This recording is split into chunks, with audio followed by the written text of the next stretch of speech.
স্বার্থের জন্য যারা রূপ বদলায় তারা কখনো মানুষের ভালো মন্দ লাভ ক্ষতি উপলব্ধি করতে পারে না।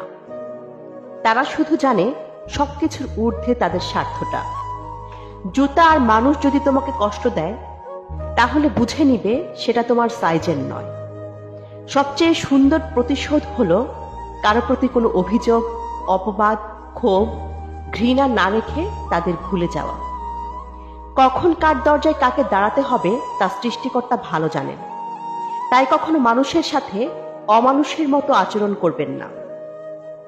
প্রতিটা মানুষ নিজের উপকারের কথা মনে রাখে, কাকে কখন কিভাবে সে উপকার করেছিল, কিন্তু মানুষ এটা মনে রাখে না সেও কখনো কারো দ্বারা উপকৃত হয়েছিল। যেখানে ভুল নেই সেখানে মাথা নত করবেন না, আর যেখানে সম্মান নেই সেখানে অবস্থান করবেন না। সবাই তোমাকে কষ্ট দেবে, তোমাকে শুধু এমন একজনকে বেছে নিতে হবে যার দেওয়া কষ্ট তুমি সহ্য করতে পারবে। যদি জীবনের প্রয়োজনে নিজেকে বদলে ফেলতে হয় তবে তাই করো। হয়তো কিছুটা কষ্ট পেতে হবে তোমায়, তবুও যে তোমার মূল্য বোঝে না তার অপেক্ষায় থেকো না।